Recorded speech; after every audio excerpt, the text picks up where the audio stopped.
A Domino's delivery driver meets pirates. I gotta get the money first. I know. Let me see. I'm not doing that. I gotta get the money first. Open the pizza.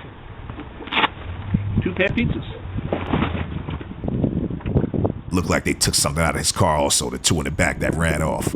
What a shame. Can't even earn an honest living delivering pizzas anymore.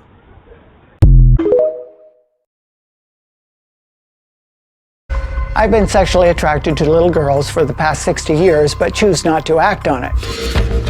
I'm typically attracted to girls aged 6 to 12 when they're old enough to be able to be friendly with. I like them when they're more natural, before they wear makeup and hit puberty.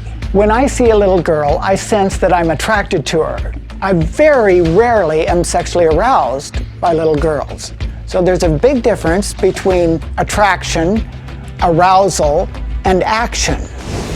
I tend to be more triggered when I see a little girl in a bathing suit or running around naked. We can't choose who we're sexually attracted to, and for whatever reason, I just feel that little girls are the most beautiful beings on the planet. There's something about their innocence, their purity, their just total open personality. The last time I found myself attracted to a child was last night on the airplane. She was a little under my age of attraction, came by and caught my eye because I paid attention to her. She looked at me and smiled. I consider myself a virtuous pedophile, but I am not a child molester, and I'm not a sex offender.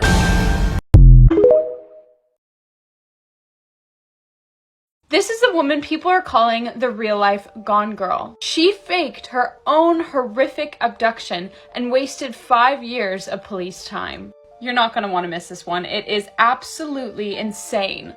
This all begins November 2nd of 2016. Keith Papini returned home from work at around 5 p.m. He was expecting to come home to his 34-year-old wife, Sherry Papini, and his 2 kids, but they weren't home.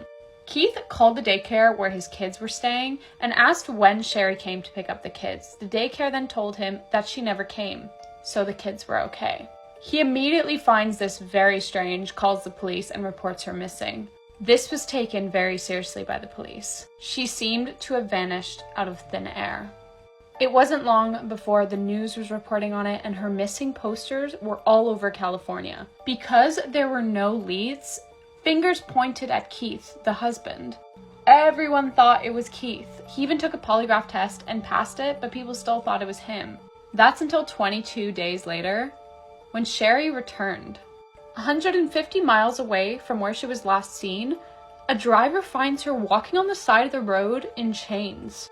This driver called the police and she was brought in. She was covered in bruises. She had lost weight and her back had been branded. Understandably, police were shocked. When asked what happened, she claimed that 2 Hispanic women abducted her. She claimed that they were going to sell her to a man and that's why she was branded.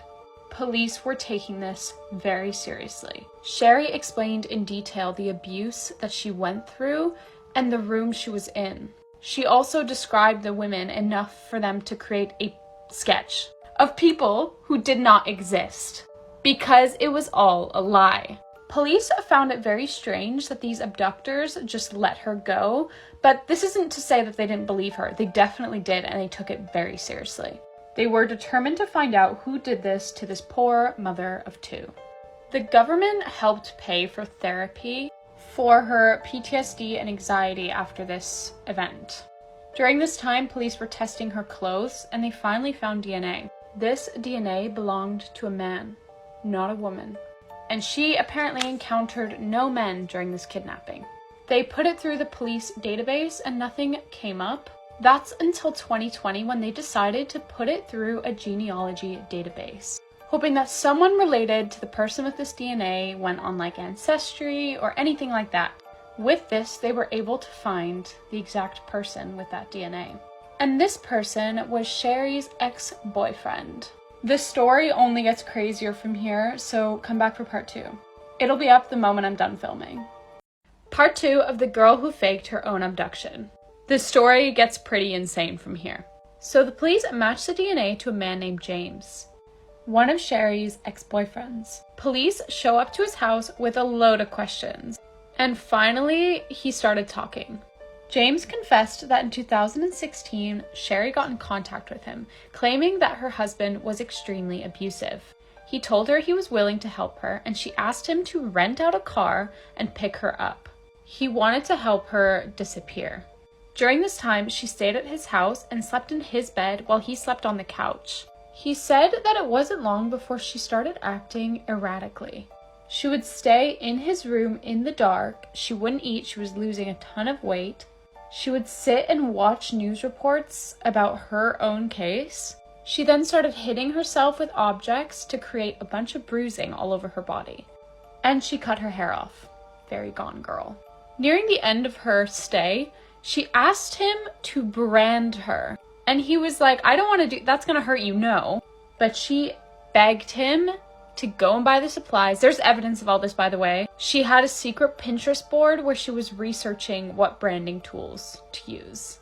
And the Pinterest board was called Gift Ideas, so no one would look there, but they eventually found it. So he helped her brand herself. And then apparently one day, it was Thanksgiving, she decided that she missed her kids and she wanted to go home. So she asked him to just drop her off in a remote area. Now this story had a lot of evidence to back it up, and he passed a polygraph test. Police also realized that the room that she was staying in his house was the room she was describing, just minus the boarded up windows and stuff like that. That's why she was able to describe the room so vividly, because she was in a room. It just didn't have boarded up windows and she wasn't chained to the closet. It's 2020 at this point, and they found her in 2016. That is so many years of wasted police time. And so they brought her in and sat her back down. The reason why you can describe the room is because you stayed in the room in the dark for hours, for days on end. The reason why you lost so much weight is because you stopped eating. The reason why you got a rash on your arm is because you cleaned his house. The reason why the brand is because he went to the store, bought the branding tools, and branded you. The reason why your nose was... Safe to say they had her cornered. I feel so bad for her husband, Keith. Like, oh my God. He was completely tricked. And he really stood by her side that whole time. So she eventually caved, and she admitted that she lied. Unfortunately, we never got the why. Like, why did she do this? Attention? She entered a plea deal and only got 18 months. I'm running out of time, but here's some more information. I hope you enjoyed this video. Bye-bye. This is what happened to 14-year-old Norma Lisbeth and how she was killed after getting into a fight with her school bully. Norma Lisbeth Ramos was a 14-year-old girl that lived in Teotihuacan, Mexico. She was the youngest of three. She had an older sister named Alma and an older brother named Omar. Now, we don't really know much about Norma, but her friends and family say that she used to be filled with so much happiness in life. She wanted to grow up, she wanted to become a nurse and help others. However, as Norma started to grow up, that light and happiness once inside of her started to quickly fade. This is because Norma was being bullied at school. Some of her friends have come forward and said that the bullying started all the way in elementary school. People would make fun of her skin color, they would call her morenita, they would make fun of the fact that she had curly hair. The kids were brutal to her, and most of the aggression came from another student named Asara Eileen. It seemed like Asara was obsessed with bullying and tormenting Norma. She would make fun of Norma's skin color. She would make fun of the fact that Norma's family didn't have a lot of money. She would even tell the other students, if you try to be nice to Norma, if you try to talk to her, if you try to be her friend, we're also going to bully you. Asara would hype up the other students, and the minute that Norma would step foot onto campus, the bullying would immediately begin. She would walk into a classroom and people would actually throw things at her. The few friends that Norma had came forward and told reporters that a couple of the classmates had actually threatened to physically assault Norma. One day, Norma went to the school bathroom and a couple of her classmates walked in and they tried to beat her up. Norma tried to put an end to it, and the classmates told her, if you snitch on us, then we will assault you. It seemed like the whole school was against her, so Norma actually did speak up and she told her professors about what was going on. She told them about the taunting, about the bullying, about the threats, but nothing was done about it. In fact, one of her teachers told her, girls will be girls. She basically tried to make it seem that this is what teenage girls do, that they bully each other, that they make fun of each other, and that that's just how things are. However, it wasn't just girls that were bullying Norma, it was the boys in the class as well. Literally everybody would taunt her, and on February 20th, 2023, Norma's main bully, Asara, confronted her and told her that the next day, on February 21st, she wanted to meet her outside of the school to get into a physical fight. And she told Norma that she better show up. Of course, Norma was scared, so she tried to tell the director of the school about the fight, but the director did not listen to her. The director director told her, "Can you give me a moment? I'm really busy," and she turned around and ignored Norma. Norma just didn't know what to do. She had already told the professors about the bullying. She had told the director of the school, but no one cared. So she felt like the only option she had was to show up to the fight the next day and defend herself. The next day, on February 21st, 2023, the fight happened. There is footage of this fight and it's very intense. Sara is the one wearing the skirt and she just went absolutely crazy on Norma. At one point, she grabbed a stone and she started hitting Norma on the head with the stone. What's crazy is that there was a group of students just standing there watching this and cheering on the fight. At one point, Norma starts bleeding and the classmates actually laugh at her. Okay, more in part 2.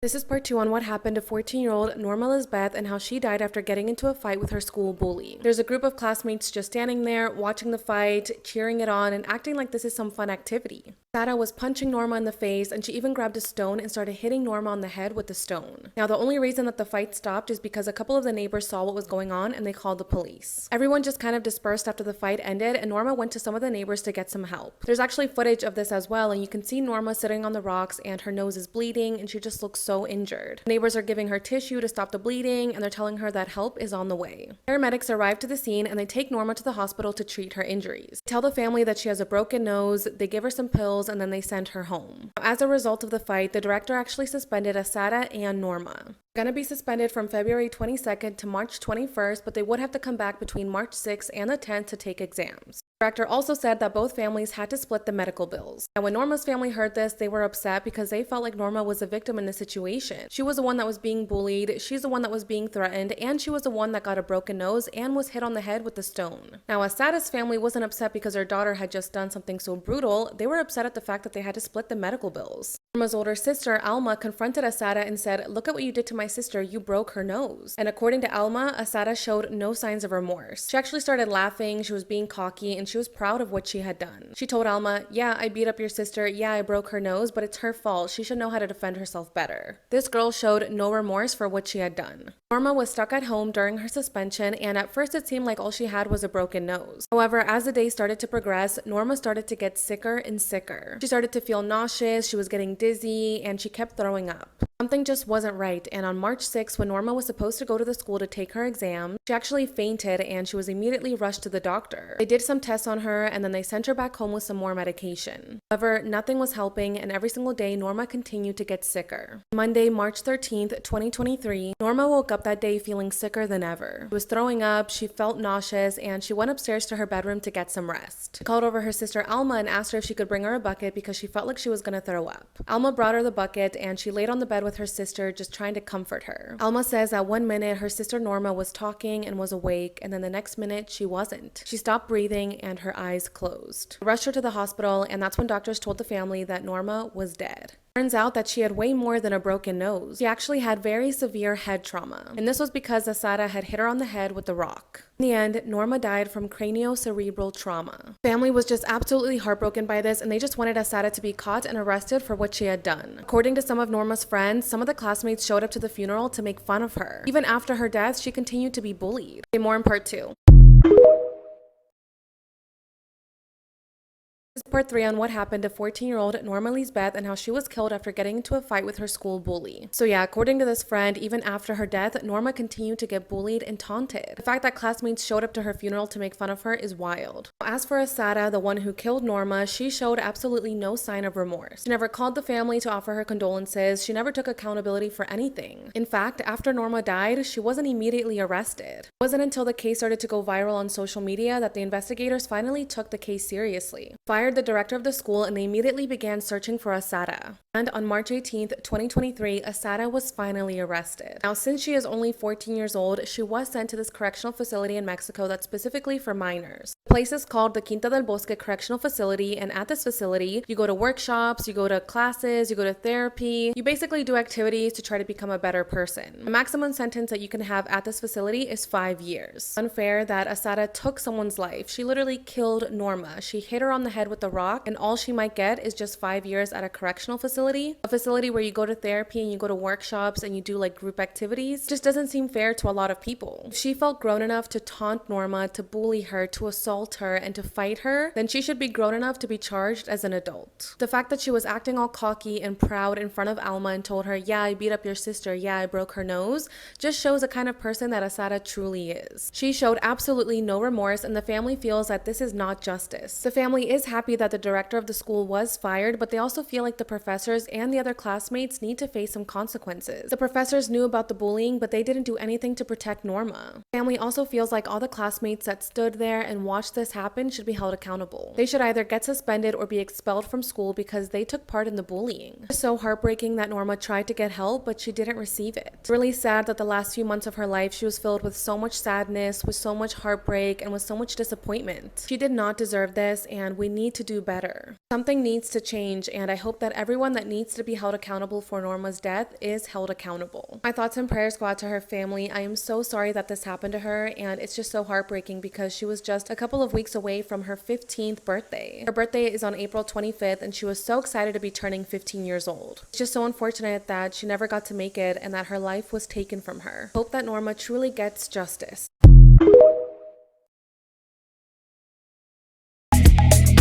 Stop.